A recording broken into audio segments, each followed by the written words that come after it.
Hey, All right. excellent, excellent. You ready? I'm ready when you are, yeah. All right. Hey, You know, everybody. that reminds me of something. One day I'm going to not fall for that.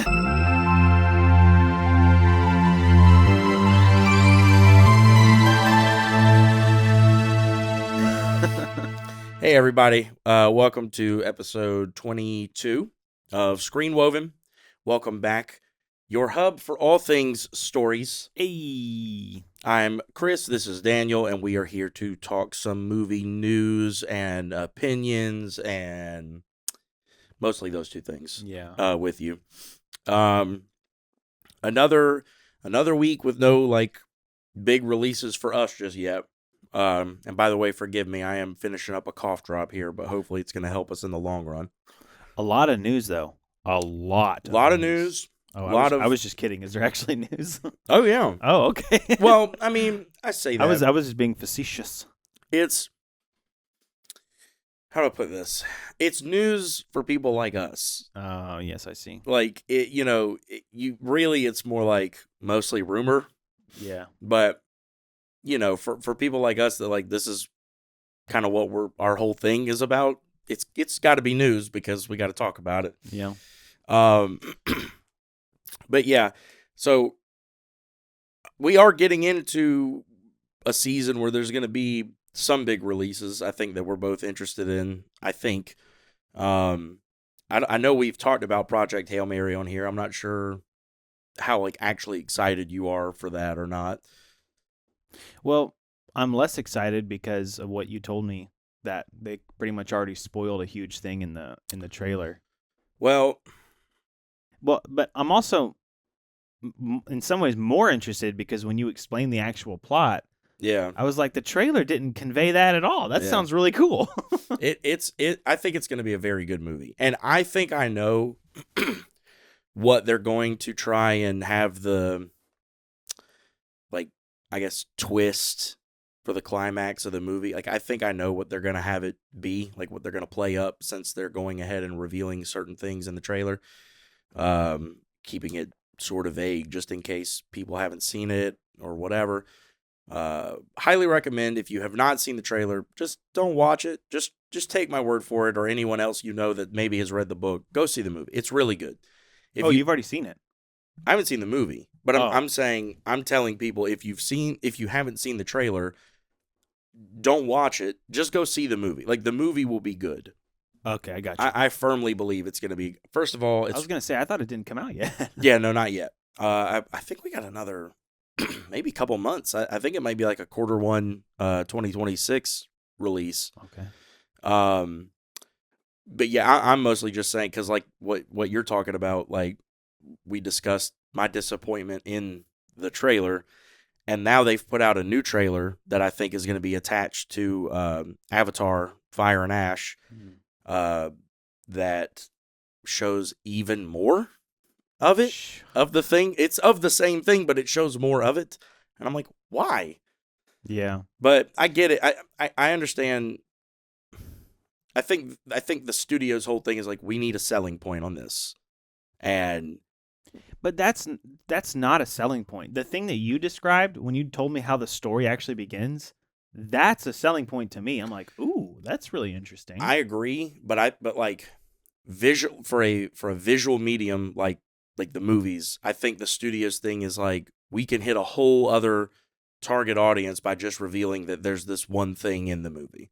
Like there are certain people that are into a certain kind of movie. Yeah. Again, trying to keep it vague, but you know what I'm talking about. A certain kind of movie that like might not would be interested in just hearing that like, oh, it's a dude who goes to space and he can't remember anything and he's got to slowly regain his memory while trying to simultaneously save the world from a mysterious thing. That would hit certain target audiences, but when you've got that mixed with this other thing, you hit an even bigger group potentially. Potentially, but you also run the risk of alienating the people who loved that story to begin with. Maybe not alienating, but you know what I mean.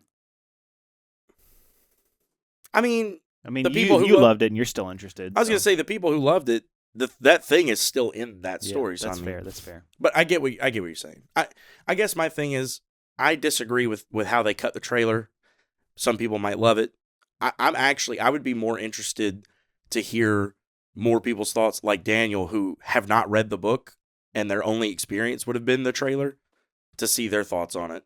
Because to me, my thoughts on it don't matter, because you could have just put out a poster saying this movie's coming out and I would go see it because I've read the book and I enjoyed it. So there you go. But yeah, we'll see where it goes. I am still really looking forward to it. I mean, it helps that it's Ryan Gosling, who I love. I think he's one of the best like current actors. And Have you watched The Fall Guy yet? No, dude. I wanted to the other night. Actually, I was thinking, and my wife and I ended up watching something else. Can't remember. That might have The Rise Guy. That might have been it. No, I think that might have been the night that I told you last episode where we just started watching Ace Ventura randomly. Oh, yeah. It's hard for me to skip past a movie that I know I love, like especially if I haven't seen it in a long time. And I was scrolling Netflix or whatever it's on, and I was like, oh my gosh, I didn't know this was back on here right now. That's fair. It's been a long time since I've seen this. I would really be shocked if you didn't love The Fall Guy, to be honest with you. Yeah, I would think so too. Mainly just again because I can't think of a movie with him in it, even ones that were maybe not as like well received generally, that I haven't liked. Like what's that one? Gangster. Gosh, what's it? Drive? I actually have not seen Drive. Me neither. This Gangster something, and I can't remember the name, but it was not like a huge movie. Like I doubt you've ever even heard of it. He's in it. Emma Stone's in it. That's it. I forgot he was in that. Yeah, that's the first movie I ever saw him in. I think me too. I can't remember. It's like a gangster movie. It's real stylized. It's very interesting. You're not talking about The Nice Guys, are you? No. It's Gangster something. I can't remember. Gangster Squad. I think it's called Gangster I've Squad. never even heard of it. And yeah, like it wasn't a huge. It had a pretty decent cast. Like I know him and Emma Stone were in it. I can't remember who else was in it. Because I remember being like, wow, that's kind of crazy. They did that movie together and then went and did La La Land. Two very different kinds of movies. Yeah. Actually, another one I haven't seen, and I really want to. But anyway, I love him. Everything I've seen with him in it, I've loved. I think he's got underrated range as an actor. And I that's one reason I'm really excited to see him in this role in particular, because this character, I can't remember his full name, but he displays a lot of range even in the book.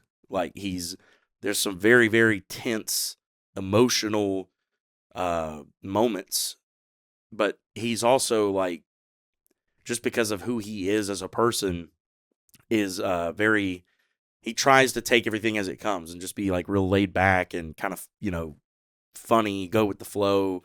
Like he just doesn't belong in this situation, but he gets shoehorned into it because of circumstance. And I just think it's really funny. But Andy Weir, the author, does just a really good job of writing protagonists in that way. Because that's the same way he wrote the lead in The Martian. He's, it's a terrifying situation. And the guy is just like really funny while he's going through it all. Like, and Matt Damon really did a good job bringing that to screen. So I'm hoping it's going to be as good as the book. I could say he's Damon. I guess you could. I feel like you'd regret it. I can, from experience, I can tell you that's I can vouch for that. Yeah, that's true. You do. Immediately, you do. No, but I don't think it will be as good as the book, but I'm hoping it'll be close, I guess is what I'm more trying to say. But I only brought that up because I know we've talked about it. I didn't know where you're at on it right now. I know you're probably not on the level I'm at for it, but are you looking forward to that one? I think so, yeah. I think it'll be fun.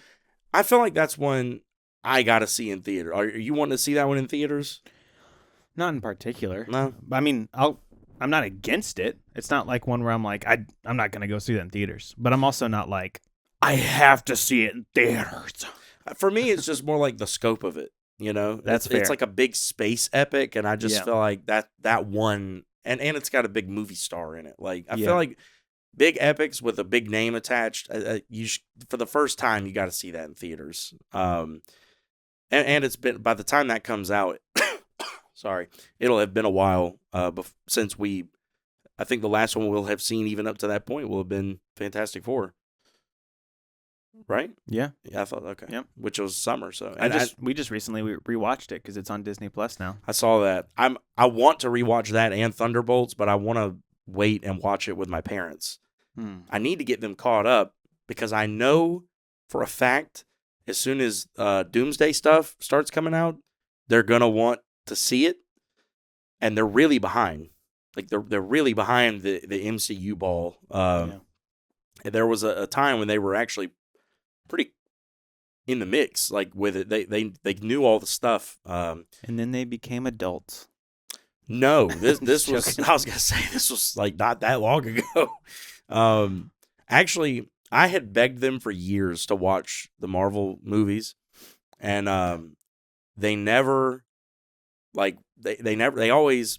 How do I explain this? My parents are the type where it's like they feel like they're gonna hate any movie. Any movie. Does not matter how you describe it, how you explain it. Their immediate assumption is they're not gonna like it. They're just not movie people. But like that's also a complete false narrative that they've created in their own head, because anytime you sit them down to watch anything, they get hooked immediately. Yeah. Like they actually love movies and shows and stuff, but they don't like the idea of sitting to start something. But if you can trick them into starting it, they love it. So back in 2016, it flooded real bad out here in South Carolina. I think that was 2015. Was it? I think so, yeah. Okay, 2015. Because I had just I had been in Austin for like less than a year. Okay, maybe it was that. Just less than a year. And so everything flooded real bad out here, and everything got shut down for like the better part of a week. And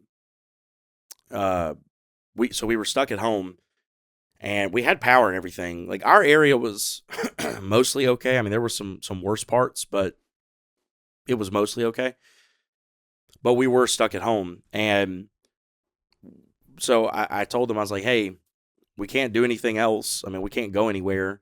I was like, "Do y'all want to watch some of the Marvel movies?" So literally, over the course of like 2 or 3 days, I showed them everything from Iron Man. My gosh, I was blanking. All the way up to whatever the newest one was at the time. 2015. That might have been Winter Soldier, maybe. And kind of all in like preparation for whatever was about to come out. There was something about to come out that year, and they ended up coming with me to see Civil War in theaters, and they loved it. And after that, they didn't see another one in theaters for a while, I don't think. But they did go with my parents, my sister, my whole family went to go see No Way Home in theaters when it came out. They ended up getting really hyped for that one too. But so you went out and saw it again, because you and I first saw it together, right? Yeah. That was the first time you saw it? Yeah. Yeah. Yeah, we saw it opening night. Did your dad ever see Superman? The new Superman? Not yet. Okay. I'm interested to hear what he thinks about that and Fantastic Four, because both of those movies, because you said one of his gripes with comic book movies is they're too dark. Yeah. And both of those movies were much brighter and like hopeful and kind of quirky comic book style, you know? I'm interested to see what he thinks about those. Well, honestly, even Thunderbolts, as heavy as some of the stuff it tackles, is actually a really hopeful movie in itself too.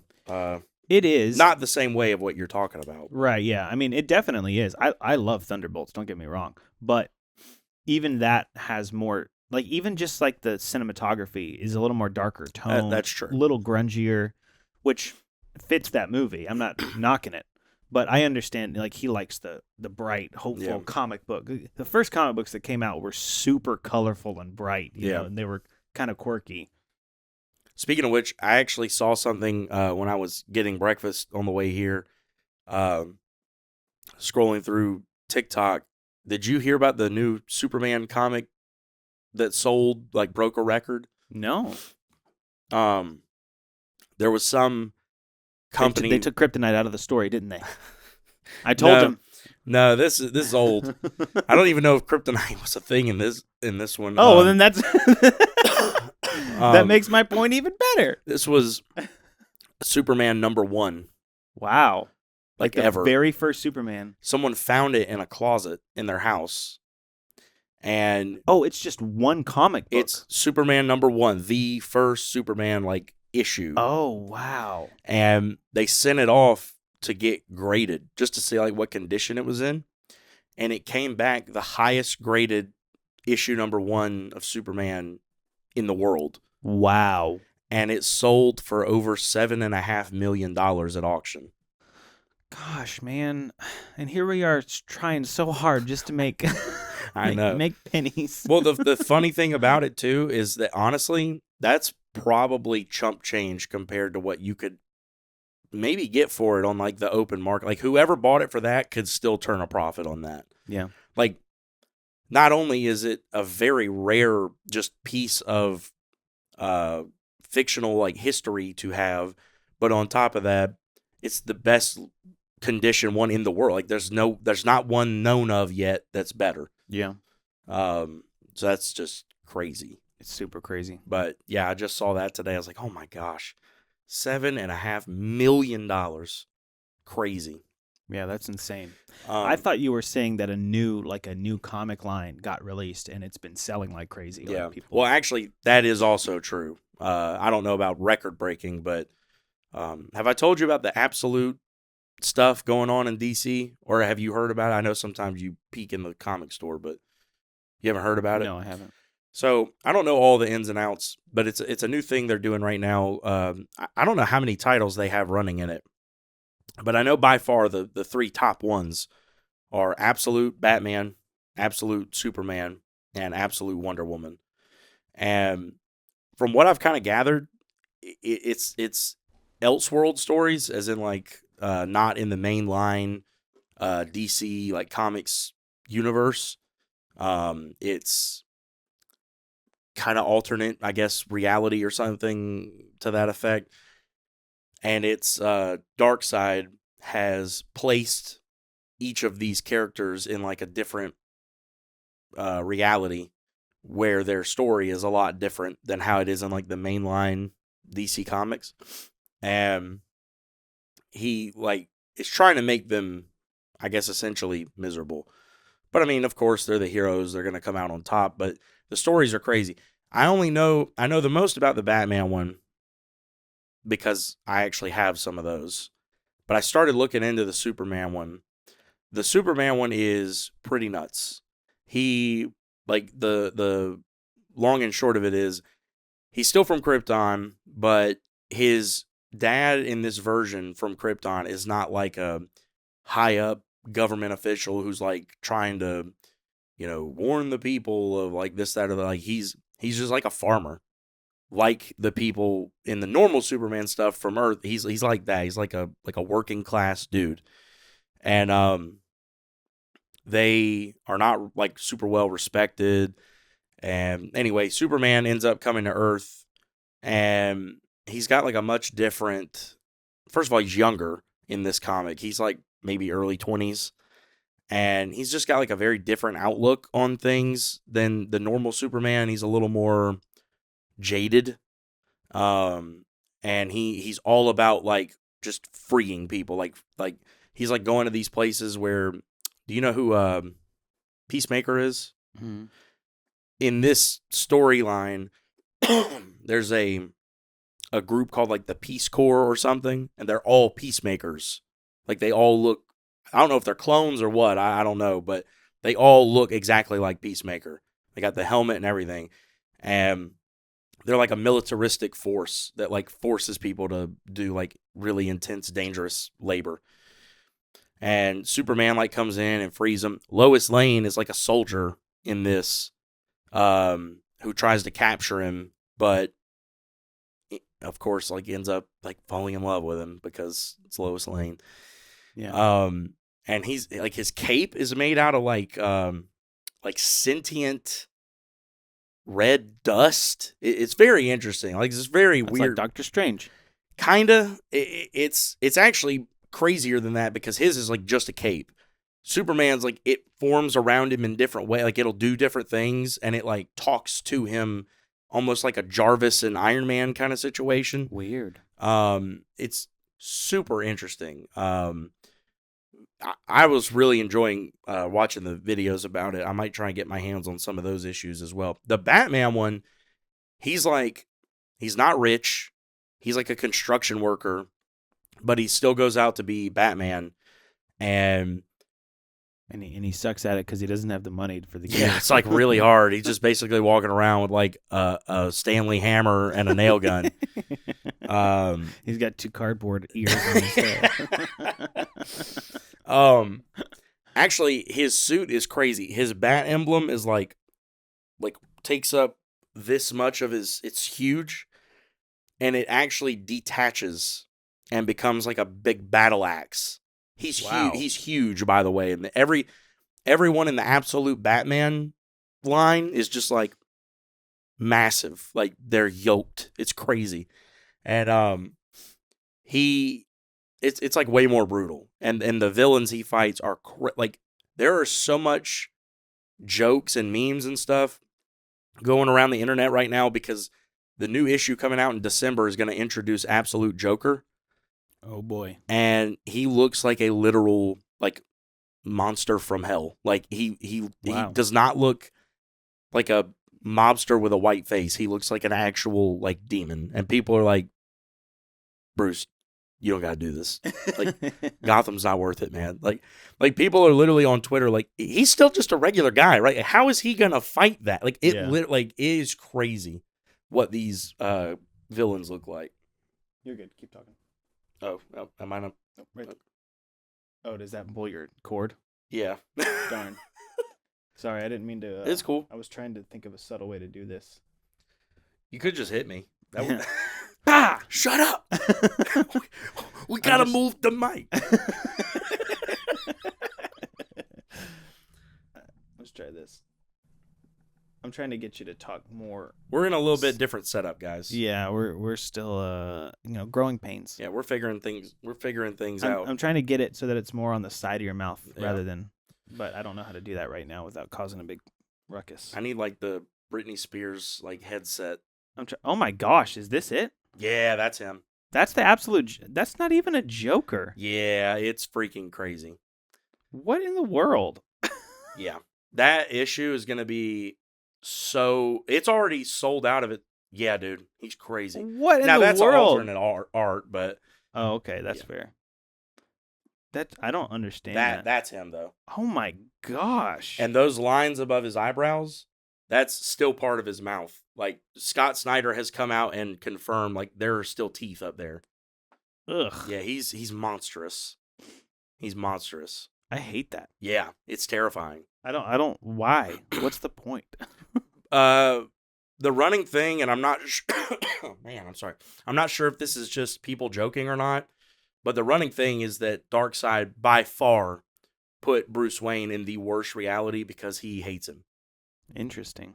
I thought he hated Superman the most. Well, he probably did, but like Batman humiliated him in a recent thing that happened in the comics. Yeah, and so the running, like, I don't know if it's a joke or theory. Yeah, he's huge, dude. Well, okay, but you were saying a second ago he's just a regular guy. How is he going to fight that? Look at him. Well, right. People are just joking about it because like that thing looks like a demon. Like, it doesn't look like like Bane, for instance.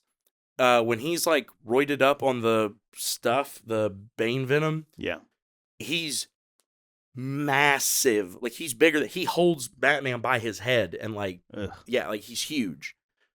But like, he's still just a dude. He's big, but he's just a dude. But like, that is a monster. Like, that is a literal monster.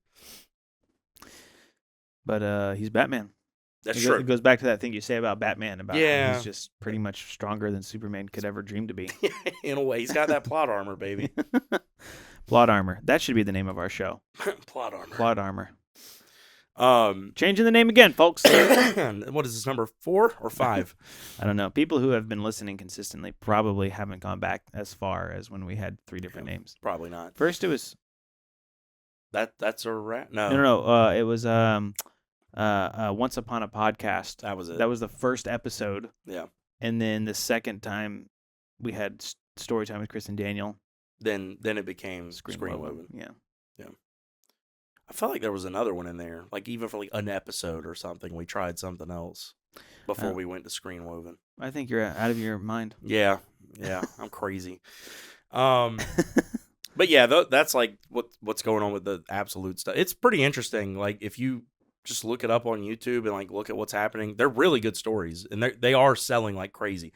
Issue number 15 of Absolute Batman coming out in December, the one that's gonna show off the Joker for the first time, has already sold out everywhere. Wow. Like, and it hasn't even, like, the pre-sales, you cannot, you will have to wait for a second or even third print run before you could ever get your hands on it. Interesting. Luckily, I have one. What? Yeah, I'm very happy about that. Oh, that's cool. You can probably, well, I won't say that on this podcast in case it's illegal. What, sell it? Well, if you're just going to say it. I mean, that's not illegal. It's not. I wouldn't do it, but I'm not going to say I wouldn't. I'm not going to do it right now. If they become that valuable right off the rip, they're only going to, having a first print run would only increase. Unless it's a huge flop and everyone hates it. That's true, too. That's very. Because this might be your only chance to make money off of it. Well, I mean, if it flops, it's going to flop when it comes out. Like when people they're either going to read it and be like, this is crazy and this is one of the coolest things they've done in a while, or they're going to read it and be like, this is terrible and I'm sad I bought this. I guess that's a good point. So it's either going to immediately tank, like I won't have a chance to sell it, or it will only go up. That's true. Pretty much its only options. So by the time you're 80, you can sell it for like $2 million, and that'll be like more like 7.5. Oh boy! Yeah, I don't know about Dude, that. I wonder how much. Like when we're 80, the original comics are going to be like over 100 years old. They're already close. No, they're like 60. I mean, that's close. It is close, yeah. But can you imagine how much money those comics are going to be worth? I really can't. That's like us in the early 2000s buying something from 1900. Yeah. You know? Like well, I say early 2000s because we grew up then. Mm-hmm. Well, and to me, the difference is a lot of those older antiques and stuff that we would have bought back then, like, I don't see them still appreciating. I think comics will.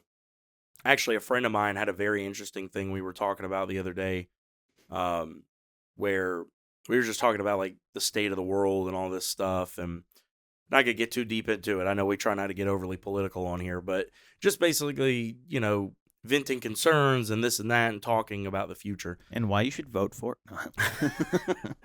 This podcast has been brought to you.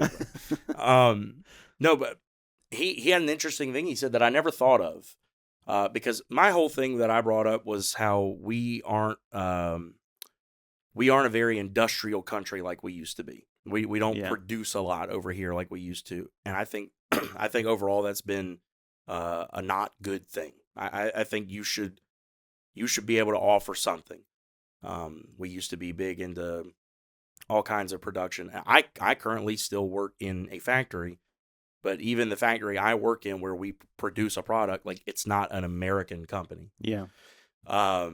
So we got to talking about that, and his point of view that he brought up was that he thinks that at some point, probably in our lifetime, that this country is actually heading towards a second, I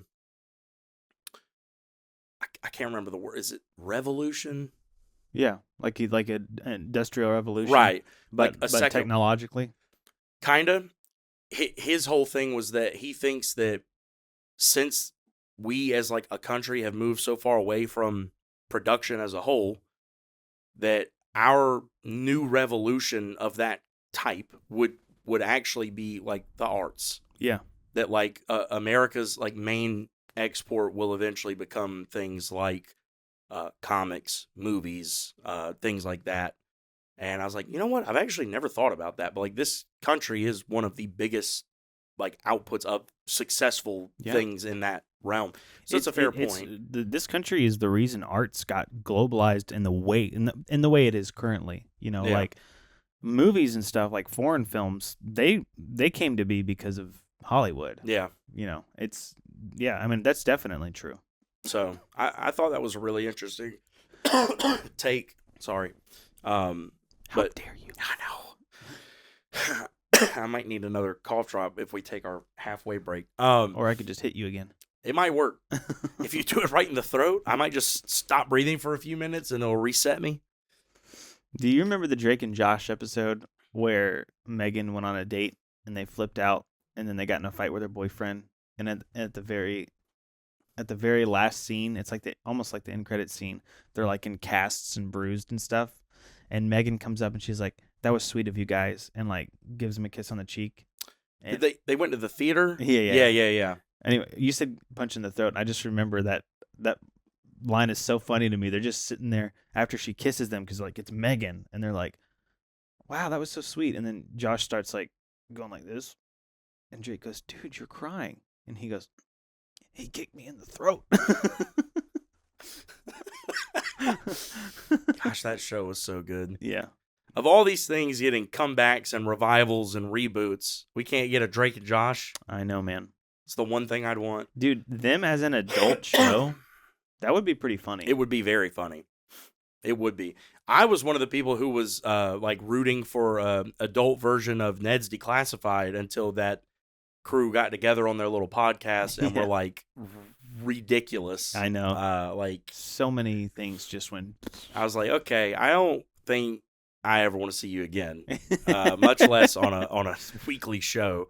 The amount of stuff they just share, like I'm like, that by the way, no one asked for. Yeah, like, no one was like, hey, so like, what was going on backstage on the show and stuff? That girl who played Mose was crazy. Yeah. Did you see her like crash out because the Spider-Man stuff? Yeah, I saw that. Oh my gosh. It's actually, I think, kind of sad. I think it is sad, but it's crazy too. Yeah, it's insane. To compare I mean, I know what she's trying to say, but she picked a really bad comparison. It's like Spider-Man can get 1 million reboots, but if you think Ned's Declassified can compare, you think about it. Look, Spider-Man, Ned. Yeah. It's like right there. Look, this is coming from someone who was a massive Ned's fan growing up. Like that was one of you kind of look like a coconut head. That was rude, but but that was probably like one of my top 3 shows of all time as a kid. Yeah, I loved that show. It was super funny. It was a good one. That one was one that I actually enjoyed and found consistently funny. If not very weird. But Drake and Josh was by far the best. I can't think of a Nickelodeon show that was Avatar: The Last Airbender. Okay, I can't think of a live action Nickelodeon show that was better than Drake and Josh. And I'm going to be honest with you, depending on my mood, there were probably a lot of times I would have rather been watching Drake and Josh than Avatar. Sure, yeah, they're two totally different genres. Like, I mean, yeah, like if I'm in the mood for like crazy, martial arts, magic, you're going to go to Drake and Josh. I'm going to go to Drake and Josh, right, for sure. And if I want to see a little bald boy, I go watch Avatar. There you go. Or Charlie Brown. Or Caillou. There you go. Neither of those were on Nickelodeon, so completely. Caillou wasn't? I don't think so. I thought it was a Nick Jr. Maybe it was. I never watched Nick Jr. I was too cool for that by the time Nick came around. Oh. No, that's not true. I watched Blues. No, that's not true. I was not too cool for it, actually. That's a complete lie. It totally is, actually, the more I think about it. I watched Blues Clues. I was obsessed with Blues Clues when I was 20 years old. I'm just kidding. When I was 20 years old. I hated Blues Clues. Really? I don't know if I even ever liked it as a kid.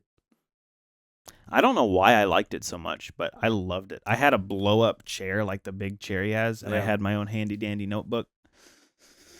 Did you ever watch any like PBS, the shows when you were? I don't think so.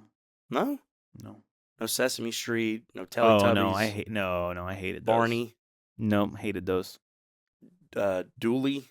I don't even know what that is. Dooley and Friends, an alien and a robot. No. You know what? How about Between the Lions? Don't even know about that one. That one's really good. You still watch it today? Yeah. Actually, I do because I have a 1-year-old and I fair. show it to him. That's fair. Do you know what show I was obsessed with when I was a little, though? What? Zaboomafoo. You remember that was Zaboomafoo? PBS. Was it? Yeah. Okay, well then that's one show on PBS that I watched. What about Reading Rainbow?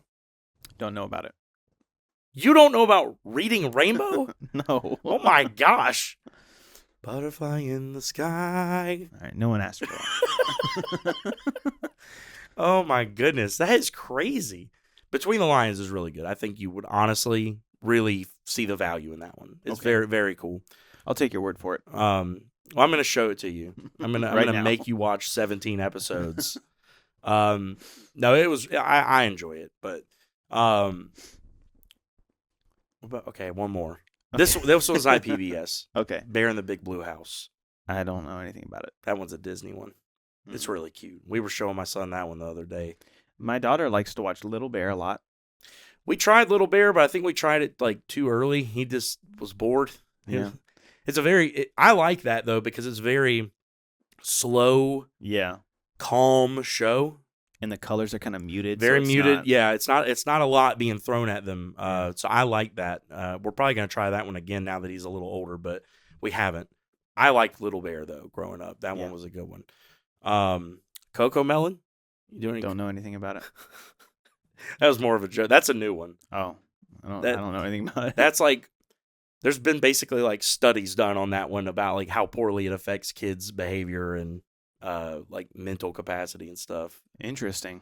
Yeah, it's like we were just talking about Little Bear. Think like the exact opposite. Think about if there was someone just vomiting colors on a screen and screaming the most like annoying, incessant, repetitive songs.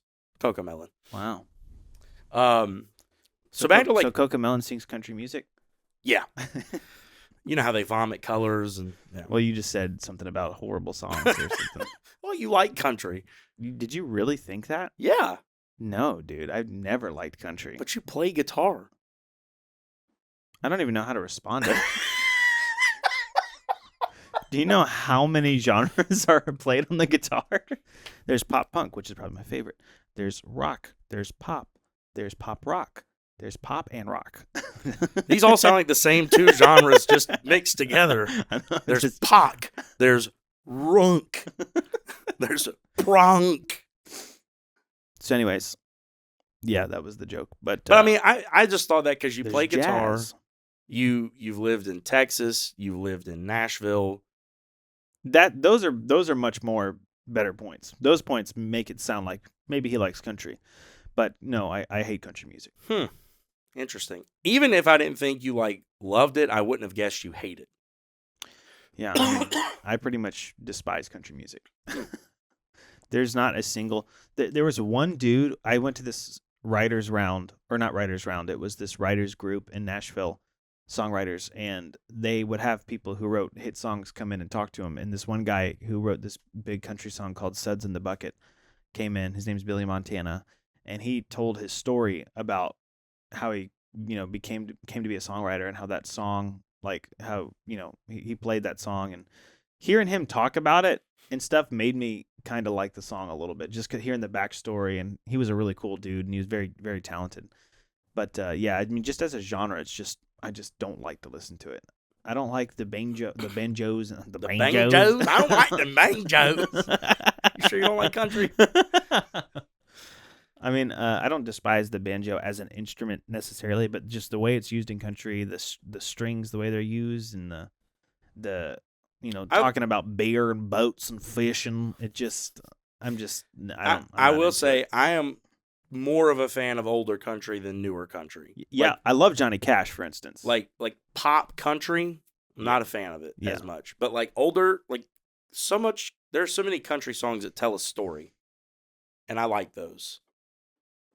I mean, I get that. I know a lot of people who like that, but I've listened to those country songs and they're always just kind of like lost on me. There's probably I could probably explain a few reasons why I hate country music when we're not on the podcast that would make it make more sense for you. That's fair. There's probably some psychological reasons too. That's fair. Okay. Well, back to actual movie stuff. I don't know how we even got on that. I don't know either. PBS and country music and whatever. We're like talking about my childhood now. Do you know what movie we haven't talked about on this podcast that I'm actually really looking forward to? The new David movie that Angel Studios I is have putting seen trailers for that. I have not seen the movie. I don't know if it's even out. But... No, it's not out. It's coming out December 19th. Okay. It's I might go see it in theaters. I might get someone to watch Evangeline. Evangeline has listened to all the songs because they put out all the songs from the movie and the videos from them. She knows them all. Like she can sing them almost all word for word. She's only 2. I mean, she's obsessed with the songs. Yeah. And they're actually kind of good songs too. That's cute. Yeah, and it just looks really good. My son is obsessed with a song from a group called Listener Kids. They do a lot of stuff on YouTube. They have a channel, and it's like all like they're kind of more upbeat versions of a lot of Christian songs. And they have one on there called Little David, Play on Your Harp. And he is obsessed with that song. That's nice. So anytime we're scrolling through to like put on like background, like I play a lot of like coffee shop jazz stuff, like just in the background at the house just to have some noise. And anytime we're like scrolling and that pops up he goes, they did. I'm like, what? Can't hear you. And jazz. Yeah, I'm pretty sick of hearing the David songs at this point too. Yeah, I'm just like, all right, man. Look, we've played this a lot. I can sing it. Yeah. And I don't like listen to it. That's how much it's ingrained in me. Is it hard to get him to try to listen to new stuff once he latches onto something? Kinda. I mean, I say that. Not real. Like he'll listen. He just loves music. I don't know if Evangeline's the same way. Yeah, she does. Ezra just loves music. But yes, once he gets one he likes, he does like to hear that one a lot. Yeah. It's hard for me to play anything else. She'll go in these phases where she was really into like some like songs, and then I'll try to play something else in the car. She'll be like, "No, I want the David songs." I'm like, please, anything but that. Country? You want some country?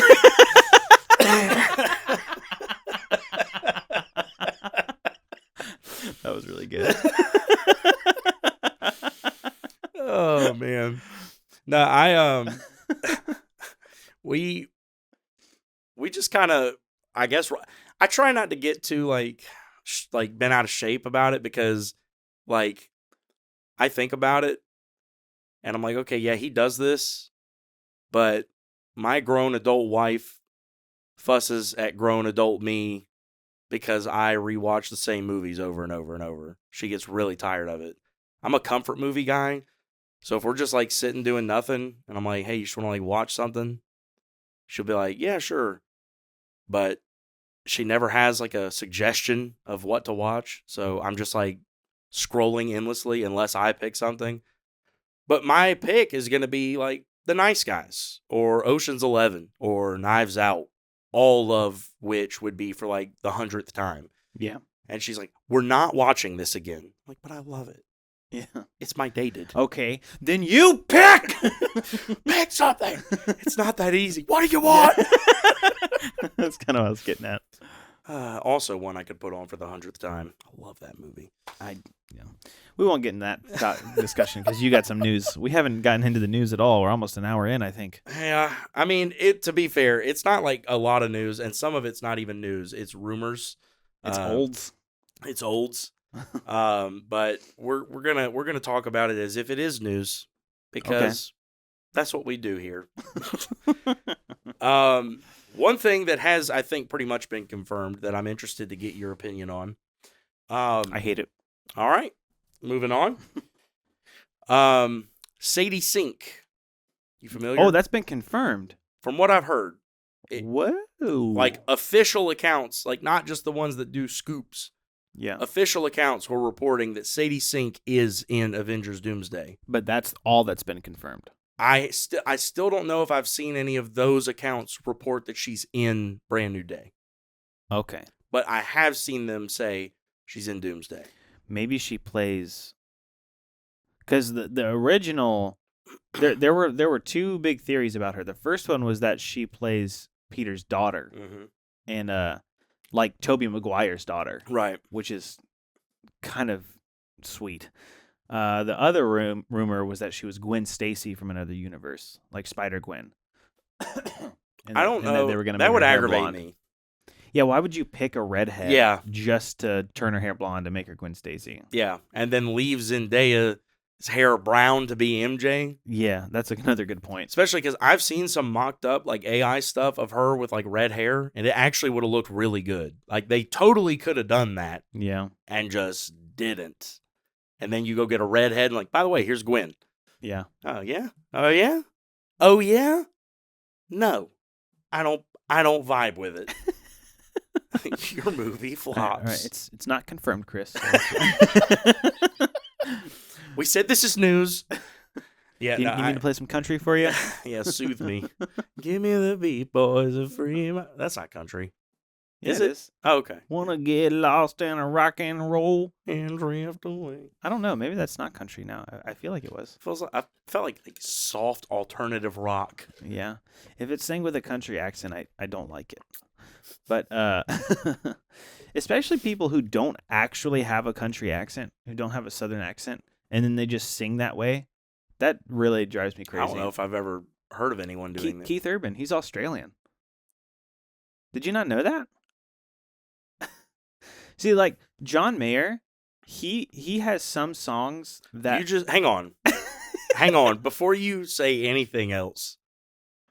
You just blew my mind. You didn't know that? No. No. Yeah, he's Australian. What? Yeah. There's a lot of country singers who don't talk that way.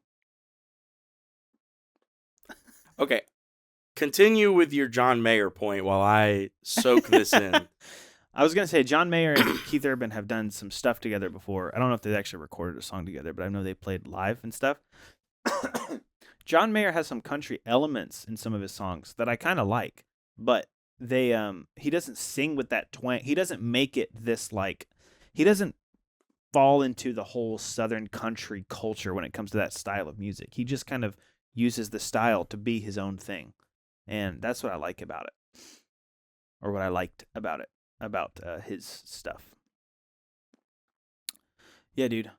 Keith Urban is Australian. You just blew my mind. There's other country singers. I don't know. I can't name them right now. But there's other country singers out there who don't have an accent at all. Oh my gosh. Now, next you're going to tell me Billy Ray Cyrus is like Scottish? No. He's Chinese. Oh my gosh. No, that's crazy. I really did not know that. Miley Cyrus sang a little country. She doesn't really have a southern accent. She kind of does. It's not heavy, but she kind of does. Yeah, I guess so. But yeah, so the Sadie Sink thing has been confirmed. I don't really know. That's kind of where I was going with that, what you brought up. I've heard the rumors. I don't really know what they're going to do with her. I'm interested because I think she's a good actress. But it's like, to what avail? You know what I mean? Like, where are we going with this? Because if she's Gwen, I think that's weird, and I don't love it. Too. If she's Peter's daughter, then, I mean, we basically can expect to not see her again after Doomsday, because whatever they do with Toby, you gotta assume it's going to be wrapped up by the time Secret Wars is over. Yeah. I mean, I love him to death. I'd watch it. I'd watch him do it forever, but he's getting older. He always kind of had this thing about like not wanting to be pigeonholed in one character, one franchise or whatever. I don't see any storyline coming from his stuff that's going to be continued after Doomsday and or Secret Wars. Yeah. A lot of people think they're going to kill him. They might. Which, if they do, you're going to have a lot of mad people. Because, like, I think there's ways you could give him some finality without killing him off. Yeah, definitely. That's like a huge slap in the face. I really hope she's not. I mean, it would be cool if she's Peter's daughter and she plays some kind of role in the story, but I don't want her to just be another spider person, because then we've talked about this before. Like, that gets annoying to me. It's like, if anyone can just become Spider-Man, then why doesn't everyone just do it? It's, I don't know. I don't like that. Maybe it's passed down through the genes now or something. I don't know, but that still seems a little silly.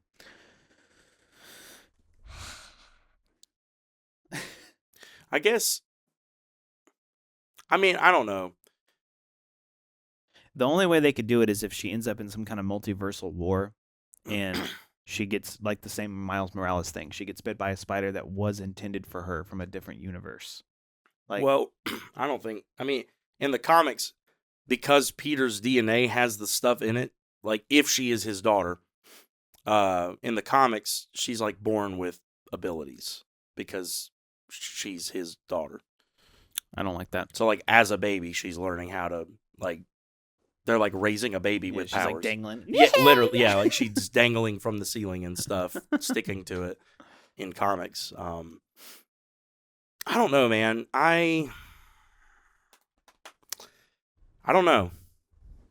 I feel like I disagree with that point, but I don't really know what to say about it. I guess because deep down you know that I'm right.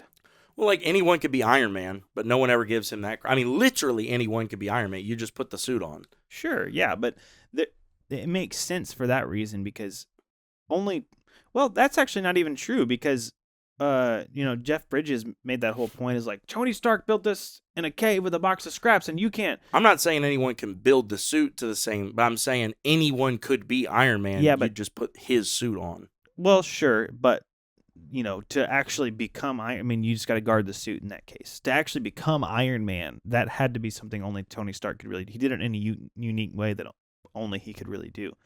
But Spider-Man is just like, sure, they're going to have their own unique vibe with the venom or whatever, but or with their spider powers, but you just, if there's a radioactive spider going around biting people and making them all Spider-Man, it kind of makes the uniqueness of him being Spider-Man kind of wear off. I guess. I mean, I get what you're saying. I don't know. I don't know why that stuff doesn't bother me the same way. I like things to be neat and orderly and make sense. Well, they make it make sense if you read it. I mean, if you understand, like, if you read it and can comprehend it, it makes sense. But that doesn't mean you like it. You mean like with Peter's daughter having powers? Yeah, like, I mean, that makes sense logically. Like, even in a real life level, that makes sense. But you don't like it. Yeah, I mean, that one's okay. It's better than just getting bit by a spider and now you have powers too. I mean, it does make more sense. I can let that one slide, but I still don't like it as much. Well, fair. I guess I like the idea that she gets her own powers somehow, some way. Yeah. Yeah, that's fair. I don't want to hang up too much on that because I do have some other things, and I want to end on a little bit of an opinion segment. Oh boy. So this happens so much. You'll save something for the end that you think is not that good, and it ends up being the biggest part of the conversation. So I'm really interested to hear what you have to say. I don't think this is going to be that, to be fair. You never think it's going to be that. Wow. The very last podcast we had, you were like, I didn't know this was going to be such a big thing. With the Quentin Tarantino thing. Yeah, that's true. Well, I didn't expect you to hate him. You just never know what you're going to say. That's right. Yeah, that's fair. I really honestly don't think, like, I think this is going to be interesting. I think you're going to have some input and some stuff to say. I don't think this is going to be something where, like, dang, I wish we had done this at the beginning. So famous last words, folks. Very true. Okay. So let's talk about something else here. Queso. Yeah. When are we going to stop? When we don't have to keep doing this podcast. When is the madness going to end? When are we going to chill on the live action remakes? Oh, yeah. I know where you're going with this. Yeah. Dude, do me a favor, Daniel. I want you to Google, what year did Moana come out? Oh yeah, it came out like 4 seconds ago, and they're doing a live action remake already. What year did Moana original come out? You can talk now. This movie is 2016. That's actually a lot. That's 10 years ago. By the time it comes out, it'll have been about 10 years, but still. Yeah, I know. Still, Little Mermaid had been out for like 30 when they made. Well, Cinderella was the first one they did, right? Yeah, and that one had been out for 50. Yeah, it's like remaking a classic. You know, like I mean, and not to mention, on top of that, let's throw in when they did Cinderella. How do I put this? When they did Cinderella, it was something new. Yeah, and they were trying it out. Heck, even the Beauty and the Beast, up to Beauty and the Beast, I was like, I see the value in these. By the time they got to Aladdin and Little Mermaid and Snow White and all these other ones, dude, no one is watching these. Yeah, I know. Lady and the Tramp didn't even go to theaters. It was a Disney Plus exclusive. I didn't even know they did that. Exactly. It dropped with Disney Plus. It was like one of the selling points of like, oh, this is going straight to Disney Plus when it drops. It's a live action Lady and the Tramp. Live action Mulan that's not even really Mulan. They took all the cool, fun elements of Mulan out and put out a war movie. When does it stop? and here, let me tell you why I'm mad. I'm not even that mad about the Moana one because, full disclosure, I could be honest. I could be unbiased. Trailer looks pretty good. But I've also told you, I don't even remember how many times that I've seen these live action trailers and I've been like, that actually looks really good. And then I go see the movie and I'm always disappointed. Yeah. So I'm not saying the movie has justified its own existence just because it has a good trailer. I'm not saying that. But the trailer does look good. I will give it that. It's easy to make a trailer look good, though. You could show off all the best parts of your movie, and in 2 minutes, you're selling a 2.5 hour thing. Well, plus the primary point of the trailer is to sell the visuals and the theme and the kind of story. You're not really getting what the story is, which is the most important part of the movie. Right. And also, with a trailer like this where we already have a version of that movie, you don't have to show too much of the movie. So therefore, you don't have to sell us on the acting. You don't have to sell us on your interpretation of the story. You don't have to sell us on, I mean, you do have to, like you said, visuals, but only certain visuals. Yeah. If you put put it like this, if I'm selling a car and I put a picture on eBay or Facebook Marketplace or whatever of the front, like, side view, like just the side of the fender and one tire, one wheel, and it's like immaculate, brand new shiny paint, brand new tire, brand new rim, and then you get there and that one piece of the car is all that's like that, and the rest of it is like rusty and junky and flat tires and broken windows. What good does that do you? It does you no good. You're getting a bad product. And that's my point is these trailers have so often convinced me that a bad product is not that bad. Yeah. So I don't buy it based on the trailer, but I will say the trailer, if I'm being unbiased, doesn't look that bad. But I'm not even mad about Moana. Do you know what I read the other day? Coming out attached to Avatar Fire and Ash. Avengers Doomsday trailer, Project Hail Mary trailer, okay, all these like expected. Oh, and what's this? Live action Cars remake? Oh yeah, I saw that. Excuse me? What? The other ridiculous thing is a lot of times the whole point of Pixar and Disney animation is that it's animated. Thank you. That's what makes it such a fun medium of storytelling. We don't need a live action Toy Story. Yeah. We don't need a live action Cars. Yeah. I don't need that. I don't need a live action Inside Out. Yeah. There are certain things, dude. I can't believe I have to say this I don't need a live action Zootopia, which I promise you is coming. I promise you that's coming. If they've done Lion King, they're going to do Zootopia. Was that a Pixar? What, Lion King? No, Zootopia. Yeah. It was Pixar? Disney Pixar. Yeah. I knew Lion King was Disney, but I didn't know if Zootopia was Pixar or just Disney. I don't know. It might be, but those confuse me because they like work together, but they're also their own things. I don't know who's all involved in what, but I'm calling it Pixar. I don't even care. Yeah. One way or the other, they're just as guilty. I'm telling you, dude. I don't get it.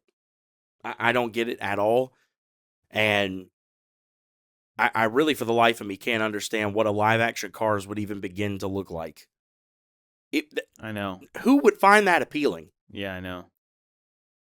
Because I can tell you right now, they're not going to have giant eyes for windshields. So it's going to what? Just be like real looking cars that you just like dub over them. What? Yeah, I know, it's dumb. Well, I also just didn't like the premise for Cars in the first place. Okay, you're crazy. That's a whole other thing. You're nuts. It at least makes sense with animation, though. You know, it's fun with animation. But what don't you like about Cars? the cars that talk and are like basically people. I don't know. Something about the premise is just weird to me. It was an okay movie. I mean, I think it's a cute movie. Don't get me wrong; it's not like my favorite, but like it's a good movie. I've always thought it was a good movie. Wow. Learning a lot about you through this podcast. Plus, Owen Wilson is great. Yeah, I mean, he's okay. Yeah, he's all right. I mean, I don't love him. He's good. I like him a lot. Is he like a favorite actor? He's close to it. Yeah. I mean, it's a lot of times if I see Owen Wilson in a movie when I'm scrolling, I'm like, I'm interested. I want to check it out. Wow. He's got a fun vibe. Have you ever seen Shanghai Noon? Mm-hmm. What about the Shanghai Nights? Mm-hmm. That's a fun duology. It's Owen Wilson and Jackie Chan. It's pretty funny. Okay. Those are good movies. I might have to check that out. I don't dislike him. I'm just a little shocked that you like him that much because he's not who I would picture you like really vibing with. you give me more of like Jim Carrey, like a crazy like Adam Sandler, Jim Carrey, even Will Ferrell in Cleaner Things kind of vibe. Yeah. I don't really like Will Ferrell as much. He's okay. I like him in Elf a lot. Elf is great. I mean, yeah. Come on. And Stranger Than Fiction. Well, actually, we even had this. I was gonna say he's not that great in that movie. He's if someone else had been in that role, that might have even been a better film. I almost think it would have been. Yeah. To me, honest, I don't know if I said this in that episode or not, but even I feel like I had to have because this just immediately came to my head, and I have to think it did then too. To me, Steve Carell would have been. Oh yeah, better. I don't think you did mention that. He fits that. Yeah, he's got the businessy look, but he can pull off silly and stressed. I feel like I don't know. I said Joseph Gordon-Levitt. He'd be good. Yeah, but that's hard between him and Steve Carell because I could totally picture Steve Carell. It depends on what you're going for. That's true. See, that right there would be very telling because that was another thing I think I told you about was like I was a little confused on like what tone they were going for. Especially because Will Ferrell is the lead. I'm like, are you going for more of a comedy with some drama? Or are you going for more of a drama with some comedy? Yeah. Because having Will Ferrell as the lead makes me think you're going more comedy with like a drama element. But like the story is pretty serious. I mean, it's pretty like heavy existential stuff. Yeah. And so I think if they were leaning more drama with some comedy, which is kind of what the story feels like, Joseph Gordon could do that really well. It's true. But you know what I'm thinking of? You know the scene where he comes out and she's like, he's cursing the heavens in futility. He's like, no, I'm not. I'm cursing you. Yeah. Like I'm picturing Steve Carell doing that yell. It just automatically is funnier. Just thinking of him doing that. He would have been good in that role, I think. Yeah. So, I mean, look, I don't want to be the grumpy old 30-year-old who's on here like... The grumpy year old? The grumpy year old. I don't want to be that guy who's on here like, these darn kids and their live action remake. Like, I don't want to do that. But they're not good. Yeah. They're not good. Can we please stop going to see? Stop giving them money. Don't do it for your kids. Don't think you're like, oh, well, we're going to take our kids. We don't want to see it. But no, just don't. Don't go.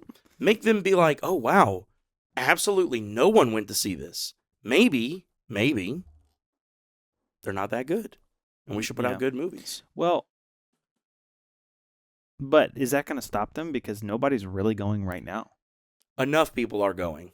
I promise you. If you check the box office stuff, like it's not as much as it was, but enough people are still going. That's kind of crazy to me. I can promise you, a company that cares as much about money as Disney, the second they start consistently losing money on those, and I mean consistently, not just one, like not just Moana, and then we all go hate watch Cars to make fun of it, because I know people do that too. Yeah. Look at all the people that went and watched Minecraft as a joke, and then now it's getting a sequel. Because guess what? They don't care why you went and saw it. You went and saw it. Yeah, and you paid them. They got your money. Yeah. You're getting another one now. And guess what? You're all going to go watch that one too. Yeah. You're going to go in there, you're going to throw your popcorn around and act like idiots just for the meme, for the attention on the internet, and you're going to get a third one. Minecraft 3, The Mining. And then they're going to be thinking like, we're making fun of this movie. Well, the CEO of Disney's just got his feet up smoking a big cigar. I don't think that one's Disney, but whoever it is, Yeah, yes, they're going to have, that's yes, true. they're going to be laughing all the way to the bank with your money. Yeah. Like, I kind of wanted to go see the Minecraft movie. Like, I was one of the people who was telling my friend group, like, we got to go see it because I know it's going to be bad. But then when I saw everyone else going to do it, I was like, never mind. Well, I heard it was actually pretty good. Like, I heard that little kids who play Minecraft were like thrilled about it. That's what that's the stuff I was seeing. I could be less critical of that. But if you go on the internet or went on the internet around the time that movie was out, all you saw were videos of theaters packed with teenage boys who were waiting for like the chicken jockey scene. And when it came on, they started going ballistic. They were throwing popcorn up in the, it looked like the theater exploded. Wow. It became like a meme, and people were doing it everywhere. Because they hated it? Because they thought it was dumb? They thought it was funny.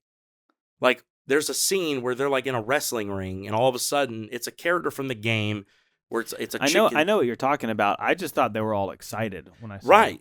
They're doing it out. It's not like, well, I say it's not malicious. They know they're doing something wrong, but I don't think it was meant to be necessarily malicious. It was meant to be funny, but yeah, they're doing it like out of a joke. They're like making fun of it. That's dumb. Yeah. Vandalizing is not good, kids. Yeah. What he Popcorn is for eating, not throwing. Unless you're throwing it into your mouth or someone else's mouth. It's barely for eating. Let's be real. Yeah, that's true. Nah, I look. Corn is not for popping to begin with. Yeah. Corn is to be creamed or on the cob. I don't know, man. I saw that and I still can't believe it. Live action Cars.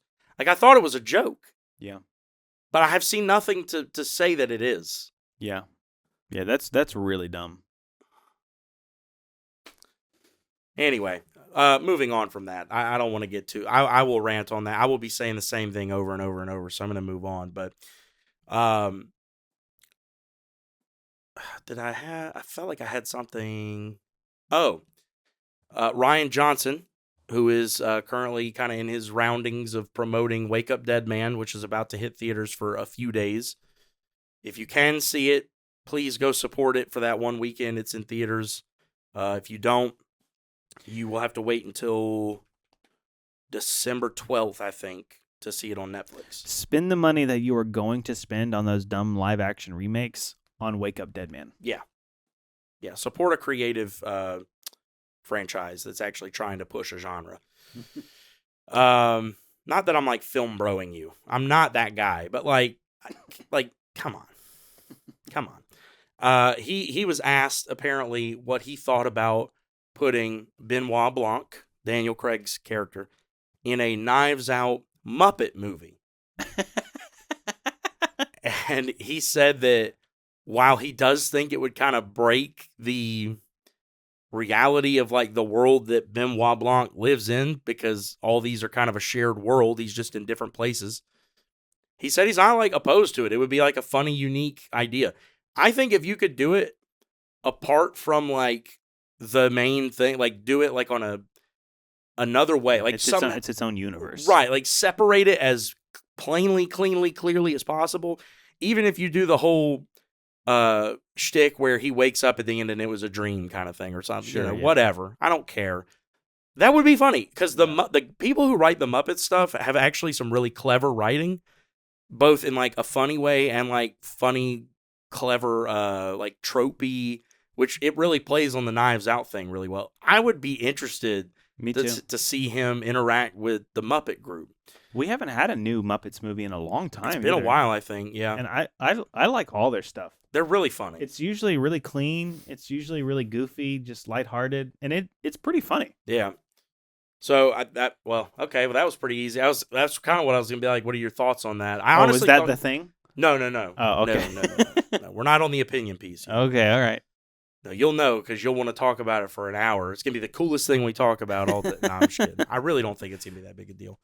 I just wanted your opinion on that. You're gonna be like, what are your thoughts on toast with your breakfast? Butter, no butter, jam, no jam. Please don't tell me that you eat just dry toast without butter. No. Okay. I'm not a psycho. Well, you just said butter, no butter, as if that was an option. I don't know what you do. Who does that? People who hate country. Butter and salt goes on everything. All right, Paula Dean. And okay, I guess lastly to finish up some of the movie news stuff. I sent you a trailer the other day. Oh yeah. For the new, speaking of Disney and Pixar, for the new Pixar film Hoppers. Yeah. Which you promptly told me looked like a healing pile of garbage. Yeah. Which you then edited to heaping. I was hoping I edited it before you got to see it. But I guess not. So it's a pile of garbage, but it's healing. It healed me. But it is bad. If that tells you how bad of a state I was in when I saw it, it healed me with how bad it was. I thought, man, if it, at least I'm not the one making this movie. That's how it healed me. That was the joke. But why'd you hate it? Why did I hate it? Mm-hmm. It looks. First off, I'm so sick of this is an overdone trope in so many kids movies, and I'm so sick of it that people are evil because they because they control the animal kingdom, because they're the apex predator, whatever it is. And it's like the bugs are like, humans squish us, we're gonna squish them. Like it's teaching children to be guilty for squishing bugs. I mean, just ridiculous. Like I've seen that in so many kids movies, and I'm so sick of it. And I could just see it felt like a big old propaganda machine. It didn't feel like a good movie. I mean, the idea that you can put a helmet on and like go into an animal's brain, that's kind of fun. But it looked like this huge propaganda thing to me. Can I counterpoint? No. Okay. So anyway, no, but seriously, I mean, in the trailer, they do show that like the group that is like going that far kind of become the bad guys. Like they show the clip where the girl, and I guess it's like a gopher body or whatever, and then some of the other animals with her like jump in that dude's car and like lock him in there, and he's like, what the heck? And she starts using his phone to like type and tell him like, you're in trouble, we got to get like, clearly it's a more of a story of like, she goes to like interact, it's like this cool, magical, beautiful thing, then it obviously turns dark, and then she's got to like help the people. I mean, she's a human, she's just in an animal body. Yeah, but she's gonna learn, oh, we're too mean to the animals, that's what led on to them being this way, so we got to learn to work together. It's like, no, humans rule the world. That's the way it's meant to be. And animals are food and pets, and for farms. And sometimes both. Yeah, I'm not for animal abuse. I'm not for mistreatment of animals. I think animals are great. We should care when did for you them. change your mind on that? Except for cats, you can just kill all of those. But I hate cats. Ooh, just lost half our listenership. Oh gosh. Well, then we just won over the other half, in a way where they're going to be super fans and tell everyone, That's you got to listen to this cat-hating film review, guys. They hate cats. And love films. He said they should kill all the cats. There's this guy. Yeah. There's this guy I listened to. He was talking about the moral argument, and on a stage he was public speaking, and he was like for instance, if you're working, let's say you're working in the kitchen and your kid comes up behind you, you can't see him, and he says, "Mommy, can I kill this?" And you're going to turn around, he's going to have his hand closed. Like, what are you going to say? He said, "Well, open your hand. I want to see what it is first." If it's a roach, you're going to say, "Yeah, you can go ahead and kill that." If he opens his hand and it's a cat, you're going to say, "Please kill it." Wow. Anyway, I mean, I get that. I don't know. It's done in every kid's movie. It's so often it's done that way. It was done that way in Happy Feet. It was done that way in other kids' movies. Think of it. What's a kids' movie with animals in it? Back at the Barnyard. Barnyard Party Animals? Yeah. I actually never saw that one. I saw the first part of it and didn't see anything else. But anyway, it's just this overdone thing of like, humans are bad because they are the apex predator, and we have to learn to treat animals like we all share the world. No, humans rule the world. That's the way it's meant to be. Animals are great, but they are subservient to humans. And that's I feel like now I have to go see this movie to see if you're right. I have to go see this movie to see if you called the ending. Yeah, it's going to be something along the lines of, well, they were wrong for taking it so far against the humans, but we also need to learn how to work together. That's going to be the message. No, we don't. Animals need to listen and obey. So curious. And submit. Submit. Submit to my human fists. No, you shouldn't punch an animal. I mean, unless you're like it's attacking you and trying to kill you. Yeah, then hit away. Yeah. Unless it's a cat, then hit away anyway. Yeah. Don't wait for it to attack you. Yeah, you just it's gonna attack. You see a cat, you kill it. It's proactive. I saw a thing on TikTok where a guy had a bobcat for a pet. That's a little extreme. It's very extreme. That thing was mad, and it keeps like hissing at him, and it sounds like a monster. Oh, don't worry about that. She's just playing around. She's just playing. Are you sure, man? She is like foaming at the mouth, and her claws are reaching through the cage. That's her favorite place over there. Yeah. What happened to your finger? I lost it. Can't find it. Usually I find them, but this time I just couldn't. Okay. I knew we were going to talk about that today, but I didn't know you were going to be like. So I thought it was going to just be something more about like the trailer in general that you're like, nah, that didn't sell me. But it's going to be hard for me to, without seeing the movie, it's going to be hard for me to like, I guess convince or counterpoint, argue, debate, whatever. It just had a vibe from the very beginning, and then as soon as I saw the animals thing, I was like, oh gosh, I know where this is going. But It had a vibe from the very beginning that it's going to be a big old propaganda thing. It's not going to be a let's focus on the story, And I just hate stuff like that. I don't really want, me personally, I lean conservative, and we all have different views or whatever. I don't even want conservative movies. Like, I don't want people pushing political. I want to go to a movie and just be entertained on the stuff we all agree on is fun and good, and let's just go have fun together. I just don't want any kind of agenda behind it, other than we love storytelling and we want to tell really great stories. I agree.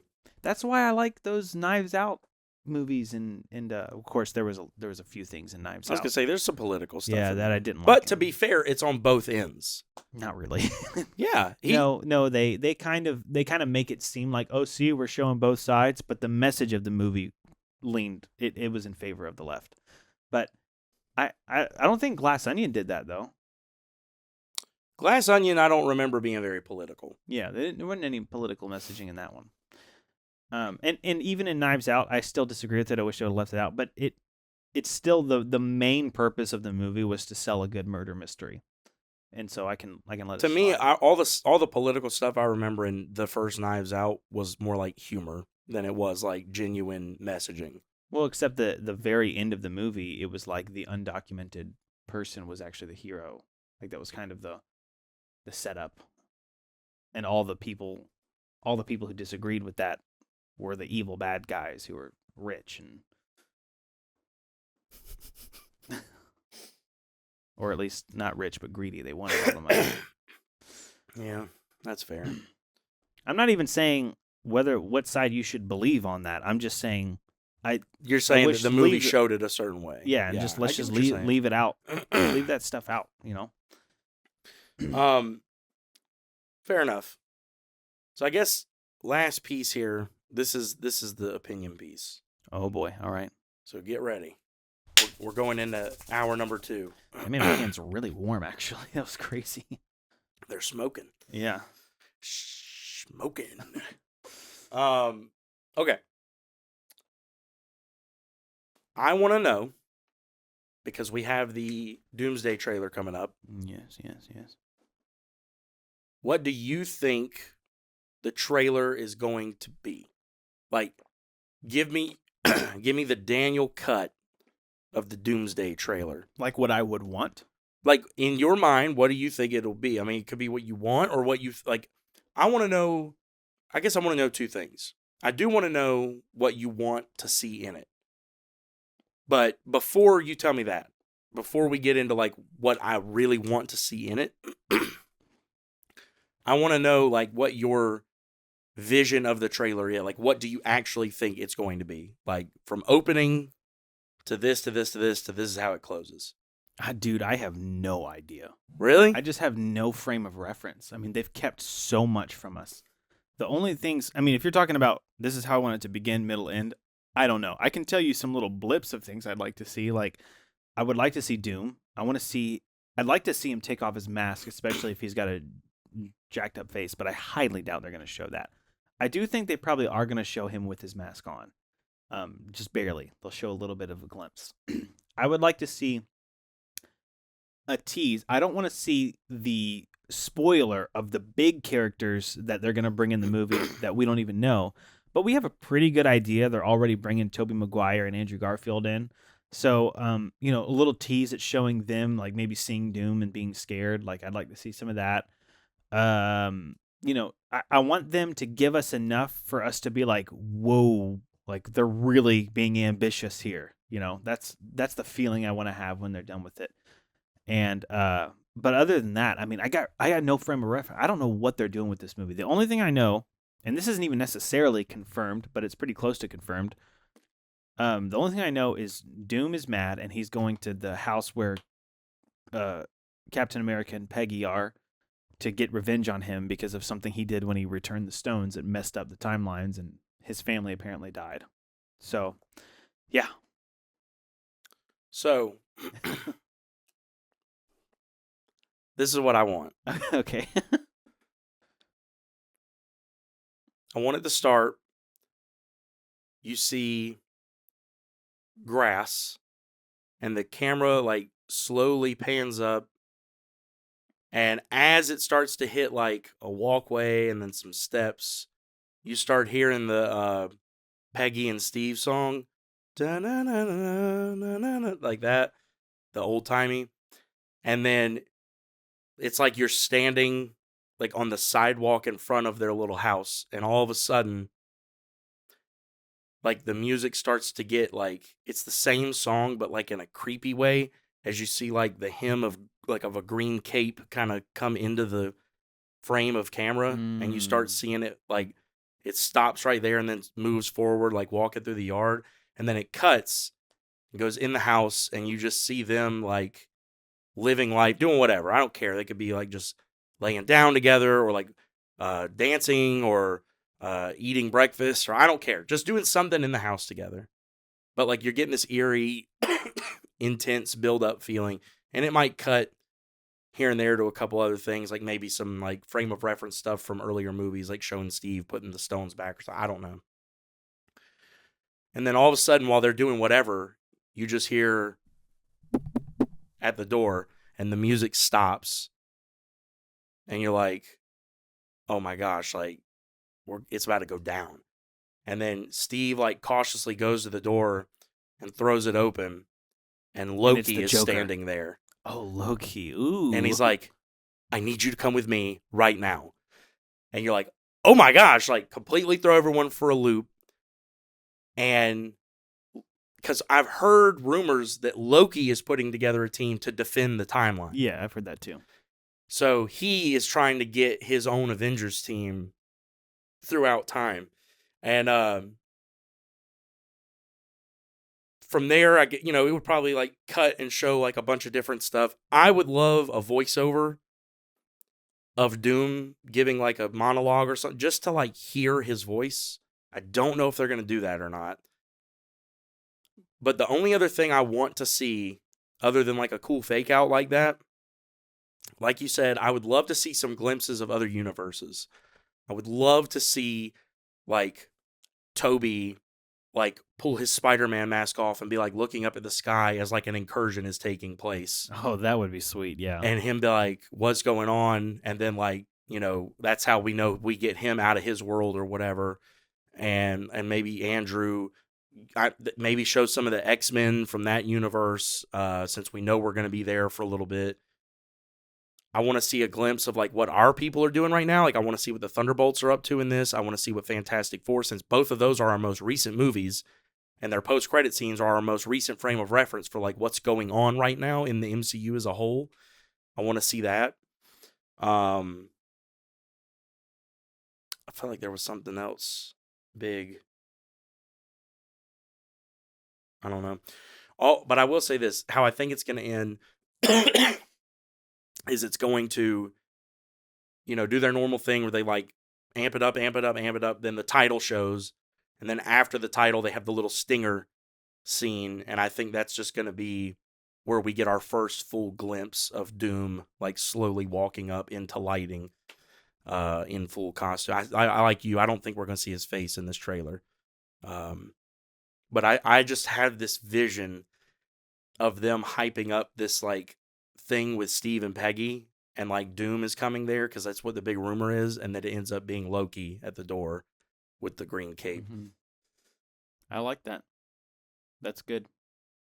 I think I can agree with most of that, but I don't care as much. I think I would like to see Thunderbolts and Fantastic Four, but I don't care as much about that because I like the idea of leaving the big connections of, but then again, you talked about the Infinity War trailer when you were seeing Guardians working with the Avengers. Like, that was really exciting for you. So I get that. Yeah, like seeing the Fantastic Four and all three Spider-Men together or something. Like, that would be cool. Like seeing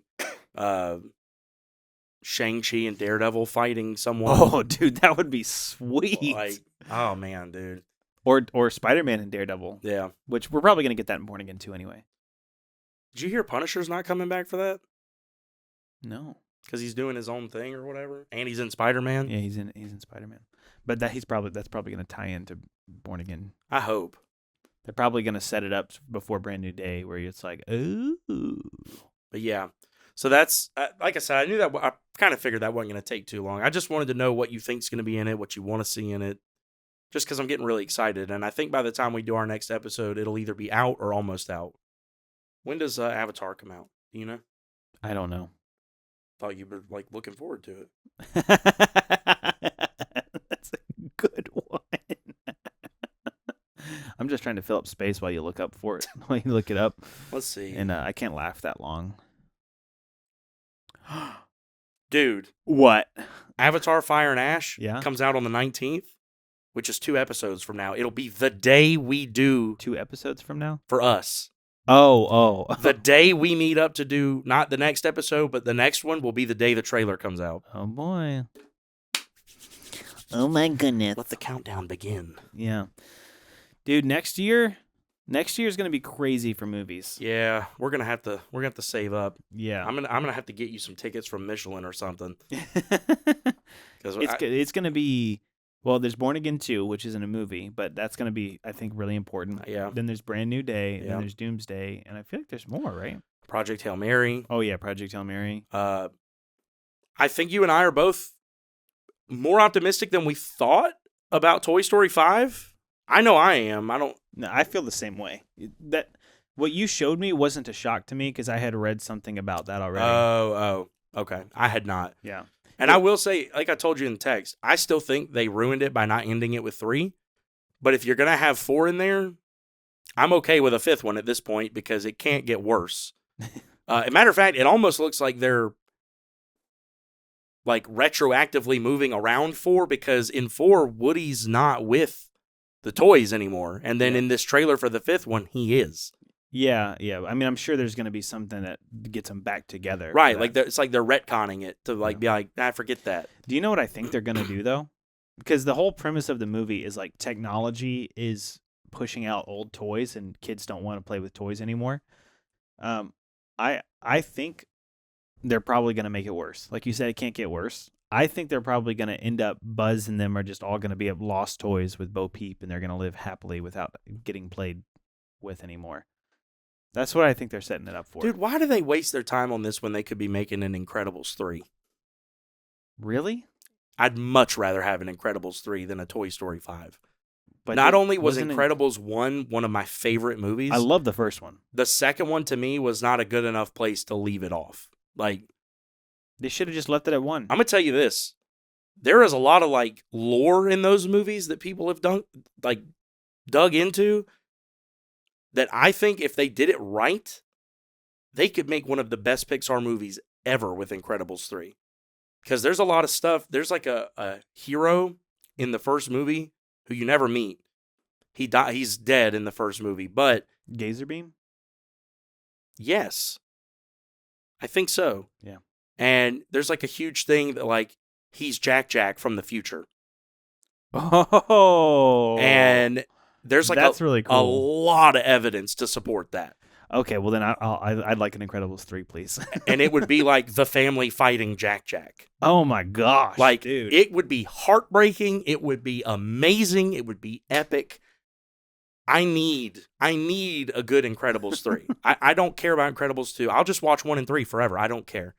But I need a third one. I'd much rather have a third Incredible. I'd rather have a mediocre third Incredibles than a Toy Story 4 or possibly 5. I'm like I told you, I'm not in the same place as you are on 5. I disliked 4 so much that I'm okay with having a different ending spot. Well, I agree with that statement. I just don't trust they're going to end it better. Well, that's even all the more reason I'm actually excited for it, because I think that'll make for a very fun debate. Because I feel like... Well, it won't be a debate if they do end it well.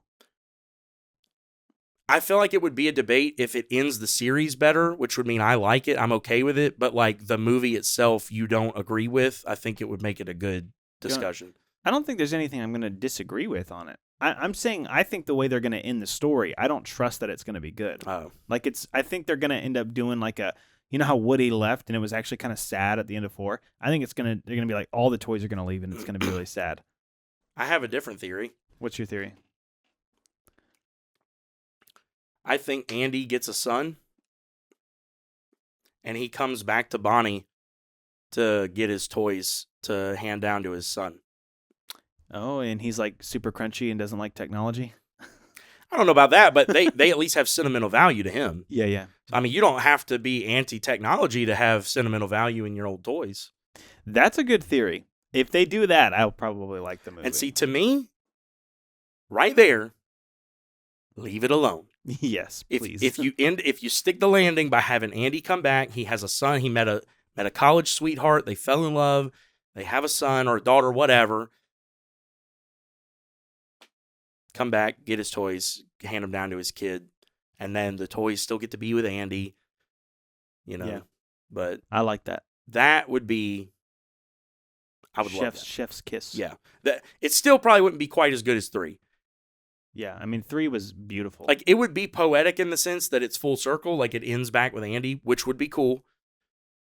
But 3, for what it was and when it did it, I think was like, dude, like you can't top that. Yeah, you really can't top that. I know. When I heard they were making 4, I was just like, why? What? Yeah. It ended so well in 3. Oh my gosh, it makes me so mad. But regardless, I mean, to your point, next year is going to be stacked. Next year is going to be really stacked. Yes. I'm really looking forward to it. I think that's all I got for today, man. Well, that's a shame because I got a whole lot and we didn't get to any of it. Dang. All right, let's start over. No, literally the only thing I wanted to ask you about was David. Are you going to see the David movie in theaters? I didn't know it was coming to theaters. Yeah, December 19th. But I wouldn't mind. Same day as the... Oh, yeah.